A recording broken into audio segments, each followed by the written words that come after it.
আসসালামু আলাইকুম। আপনি কি কখনো চিন্তা করেছেন কেন অসংখ্য ব্যবসায়ী লস করে? মনে রাখতে হবে, বড় বড় কারণে কিন্তু লস করে না, বরং খুব ছোট ছোট কারণে লস করে বসে। যারা নতুন ব্যবসা শুরু করেছেন বা কেউ শুরু করতে যাচ্ছেন, সকলের জন্য অতি প্রয়োজনীয় একটি ভিডিও। মিস করলে ভালো কিছু মিস করে ফেলবেন। ভিডিওর শেষে কিছু বোনাস টিপস দেব, যা ব্যবসা ক্ষেত্রে অনেক গুরুত্বপূর্ণ। তাই ভিডিওটি শেষ পর্যন্ত মনোযোগ দিয়ে দেখতে থাকুন। আর যারা এই চ্যানেলের ভিডিও প্রথম দেখছেন, তাদের কাছে অনুরোধ, চ্যানেলটি সাবস্ক্রাইব করে নেবেন এবং পাশে থাকা বেল আইকনে ক্লিক করে অল নোটিফিকেশন করে নেবেন। এমনই সুন্দর সুন্দর ভিডিও নিয়মিত পেতে থাকবেন ইনশাআল্লাহ। 5টি মারাত্মক ভুল যা ধ্বংস করে দেয় ব্যবসা। 5টি কারণেই বেশিরভাগ ব্যবসায়ী মানুষ লস করে বসে। তার মধ্যে 1 নম্বর, পরিকল্পনার অভাব। যে ব্যবসা পরিকল্পনা ছাড়া শুরু হয়, সেটার পরিণতি একদিন না একদিন বন্ধ হয়ে যাওয়াই নিশ্চিত। অনেক মানুষ রয়েছে, কি করব, কি ব্যবসা করা যায়, চিন্তা করতে করতে হঠাৎ করে একটা ব্যবসা শুরু করে বসে। কাছে কিছু টাকা ছিল, সেই টাকার গরমে সে যে কোনো একটা ব্যবসা শুরু করেছে, অথচ ব্যবসা সম্পর্কে সে ভালোভাবে বুঝেনি। ব্যবসা শুরু করার পর যখন বুঝতে পারে যে সে ভুল ব্যবসা শুরু করে ফেলেছে, তখন চিন্তার মধ্যে ডুবে যায়। ভাবতে থাকে, ব্যবসায় বরকত রয়েছে, কিন্তু আমি তো বরকতের মুখ দেখতে পেলাম না, বরং আমার যে মূল পুঁজি ছিল সেটাও তো হারিয়ে ফেললাম। ভাই, ব্যবসায় অবশ্যই বরকত রয়েছে, তবে এর জন্য প্রথমে ব্যবসা সম্পর্কে জানতে হবে, শিখতে হবে। যে বিষয়ে আপনি জানেন না, সেখানে ঝাঁপ দিয়ে দিলে আপনি কিন্তু লস করে বসবেন। ব্যবসা শুরু করার আগে স্পষ্ট পরিকল্পনা করতে হবে যে আপনি কি ব্যবসা শুরু করতে চাইছেন, সেই ব্যবসা সম্পর্কে আপনার অভিজ্ঞতা কেমন আছে। এছাড়া মার্কেট বিশ্লেষণ করতে হবে, গ্রাহকের চাহিদা দেখতে হবে। ব্যবসা করার ইচ্ছা হলে আপনার পছন্দ মতো একটা ব্যবসা নিয়ে চিন্তা ভাবনা করুন, একটু সময় নিন, তারপর বিজ্ঞ ব্যক্তিদের পরামর্শ নিয়ে শুরু করুন। সফলতা আসবে। সৎভাবে ব্যবসা করতে পারলে তার মধ্যে অনেক বরকত আসবে ইনশাআল্লাহ। 2 নম্বর, সঠিক হিসাব না রাখা। সারাদিন পণ্য বিক্রি করে কত টাকার বিক্রি হলো এবং এর মধ্যে কত টাকা লাভ হলো, এই হিসাব না রাখার কারণে অনেকেই লাভের মুখ দেখতে পায় না। নিজের প্রয়োজনে হিসাবের বাইরে ইচ্ছা মতো খরচ করে যায়। মাসের শেষে দেখা যায় লাভ তো দূরের কথা, মূল পুঁজির বেহাল দশা হয়ে পড়ে। টাকাটা কোথায় গেল বুঝতেই পারে না। যে ব্যবসায় হিসাব নেই, সেখানে লাভ নেই। আপনার ব্যবসা যত ছোটই হোক না কেন, প্রতিদিন কত টাকার পণ্য বিক্রি করছেন, কত টাকা লাভ হচ্ছে, সঠিক হিসাব রাখুন এবং লাভের টাকা থেকে প্রয়োজনে কিছু খরচ করতে পারেন। বাকি লাভের টাকা ব্যবসায় লাগান। যদি খরচ বেশি হয়, তাহলে আয় বেশি করতে হবে। এর জন্য ব্যবসাকে বিকল্প পথে আরো এগিয়ে নিয়ে যেতে হবে, যাতে করে উপার্জন বেশি হয়। আপনার উপার্জন কম আর খরচ বেশি, তাহলে কিন্তু ব্যবসা এগিয়ে নিয়ে যাওয়া সম্ভব হবে না, অনেক কঠিন হয়ে যাবে। তাই যেমন খরচ তেমন উপার্জন করতে হবে। ব্যবসাকে ঠিকঠাক ম্যানেজ করতে হবে, খরচ মতো আপনাকে উপার্জন করতে হবে। সঠিক হিসাব রাখতে হবে। সঠিক হিসাব না রেখে ইচ্ছা মতো খরচ করে গেলে ও ব্যবসা টিকিয়ে রাখা সম্ভব হবে না। 3 নম্বর, অতিরিক্ত আত্মবিশ্বাস ও হঠকারিতা। কেউ একবার লাভ করলে ভাবে সব জানে, এরপর বড় বড় ইনভেস্টমেন্ট করে বসে, ইচ্ছা মতো পণ্য ক্রয় করে বসে। সে ভাবে ক্রয় করব, বেশি দাম দিয়ে বিক্রি করব, লাভ হবে, অতি দ্রুত ধনী হয়ে যাব। তার আত্মবিশ্বাস এবং হঠকারিতা ফায়সালা, মানে এমন একটা জায়গায় তাকে পৌঁছে দেয় যে সে বিপদে পড়ে যায়। তার ইচ্ছা মতো যাচাই বাছাই না করে সে পণ্য ক্রয় করে দোকান ভর্তি করে দেয়। এটা ব্যবসার সবচেয়ে বড় ধ্বংসাত্মক ফাঁদ।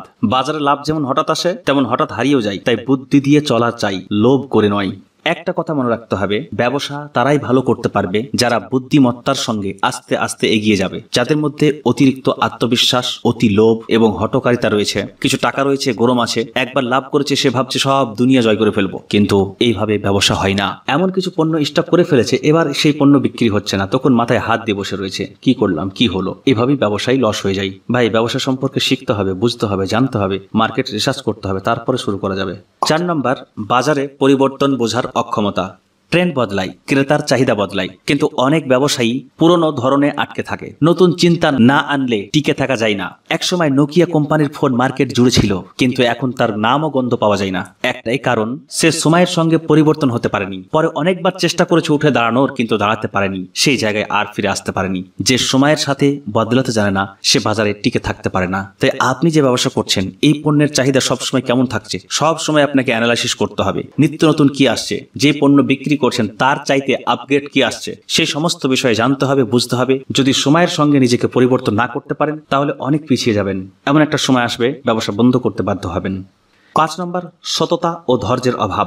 অনেকে শুরুতে লাভ না দেখলে হতাশা হয়ে পড়ে এবং শর্টকাট খোঁজে, মিথ্যা, প্রতারণা ও সুদি পথে চলে যায়। অথচ ব্যবসা হচ্ছে ধৈর্য, আমানতদারিতা ও বিশ্বস্ততার খেলা। সততা দিয়ে শুরু করলে হয়তো দেরি হবে, কিন্তু পতন হবে না, বরং সফলতা আসবেই ইনশাআল্লাহ। ব্যবসা মানে শুধু টাকা পয়সা নয়, এটা হলো পরীক্ষা, ধৈর্য, পরিকল্পনা আর সততার পরীক্ষা। যে টিকতে পারবে সেই সফল ব্যবসায়ী হবে। প্রিয় দর্শক মণ্ডলী, ব্যবসায় সফল না হওয়ার পেছনে যতগুলো কারণ রয়েছে তার মধ্যে গুরুত্বপূর্ণ 5টি কারণ তুলে ধরলাম। যারা নতুন ব্যবসা শুরু করেছেন বা ব্যবসা শুরু করবেন ভাবছেন, অবশ্যই কথাগুলো মনে রাখবেন, উপকৃত হবেন। ব্যবসায়ীদের জন্য অতিরিক্ত বোনাস টিপস। ভিডিওর শুরুতে বলেছিলাম বোনাস কিছু টিপস দেব। 1 নম্বর, এবাদতে মনোযোগ দিন। যে ব্যবসায় এবাদত উপেক্ষা করা হয় সেখানে বরকত থাকে না। নামাজ সময় মতো আদায় করুন। 2 নম্বর, নিজের ভুল কারো উপর চাপিয়ে দেবেন না। আপনি পণ্য ক্রয় করতে ভুল করেছেন বা খারাপ পণ্য কিনেছেন, সেগুলো ভালো বলে অন্য কারোর উপর চাপিয়ে দেবেন না। ধোঁকা দিয়ে কখনো সফলতা পাওয়া যায় না। ধোঁকা দেওয়া চিরতরে বন্ধ করে দিতে হবে। নিজে ভুল করেছেন, শুধরানোর চেষ্টা করুন, নতুন পথে আবার চেষ্টা করুন, কিন্তু আপনার ভুল অন্যের উপর চাপানোর চেষ্টা করবেন না।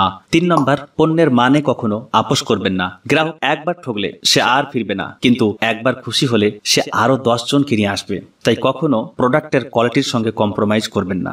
4 নম্বর, ধার বা ঋণে ব্যবসা শুরু না করাই ভালো। যদি সম্ভব হয় নিজের পুঁজিতে ব্যবসা শুরু করুন।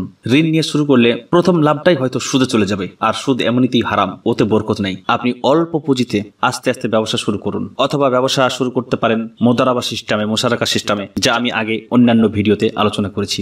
ঋণ নিয়ে ব্যবসা শুরু করা, এটা মাথা থেকে প্রথমে সরিয়ে রাখুন। টাকায় কম হোক না কেন, ওই কম টাকা দিয়েই আপনি নিজের ব্যবসা শুরু করুন, যেখানে কোনো ঋণ থাকবে না, কোনো টেনশন থাকবে না। 2 টাকা লাভ হলেও সেটা আপনার। 5 নম্বর, ক্রেতার মতামতকে গুরুত্ব দিন। গ্রাহক অভিযোগ করলে রাগ করবেন না, বরং সেটিকে উন্নতির সুযোগ হিসাবে গ্রহণ করুন। সে কি বলতে চাইছে তার মতামতটা শুনুন, ভাবুন, চিন্তা করুন, হতে পারে এর মধ্যে দিয়ে নতুন একটা পথ খুলতে পারে। 6 নম্বর, প্রতিদিন কিছু নতুন শিখুন। ব্যবসার ট্রেন্ড, মার্কেটিং কৌশল, নতুন প্রযুক্তি এসব সম্পর্কে জানুন। যে শেখা থামাই তার ব্যবসা থেমে যায়। নতুন ভাবে চেষ্টা করতে থাকুন, নতুন কিছু শিখতে থাকুন। 7 নম্বর, দান ও সাদকা দিন। যে ব্যবসায় দান থাকে সেখানে আল্লাহর রহমত থাকে। মাসে অল্প হলেও কিছু দানের জন্য বের করুন। 8 নম্বর, নিজের চরিত্র ও আচরণ সুন্দর রাখুন। হাসি, ধৈর্য, নম্রতা এগুলো ব্যবসায়ীর আসল ব্র্যান্ড। মানুষ প্রোডাক্টের আগে মানুষকে পছন্দ করে। যে মানুষ ভালো, যার ব্যবহার ভালো, মানুষ সেখানে আসে প্রোডাক্ট ক্রয় করতে। দুশ্চিন্তা নিয়ে বেঁচে থেকে লাভ নেই। যতটা বাঁচবেন পরিষ্কার মন নিয়ে, সুন্দর আচরণ নিয়ে বাঁচুন। মানুষ কষ্ট দিলে সহ্য করার চেষ্টা করুন। সহ্য করলে গুনাহ নেই, কিন্তু আপনি কষ্ট দিলে আপনিও তার মতো হয়ে গেলেন। আপনার আমল নামাতেও কিছু গুনাহ অ্যাড হয়ে গেল। আর বান্দার হক সম্পর্কে অবশ্যই জানতে হবে যে বান্দার হক কখনো মাফ হয় না যতক্ষণ বান্দা না মাফ হয়। তাই নিজে সহ্য করা অনেক ভালো, অনেক ভালো, অনেক ভালো। প্রিয় দর্শক মণ্ডলী, আজকের ভিডিওতে যে 5টা মারাত্মক ভুল যার কারণে ব্যবসায় লস হয় সেগুলো তুলে ধরলাম, এবং অতিরিক্ত 8টি বোনাস টিপস আপনাদের সঙ্গে শেয়ার করলাম। আশা করছি এর দ্বারা উপকৃত হবেন, আর ভিডিওটা আশা করছি ভালো লেগেছে।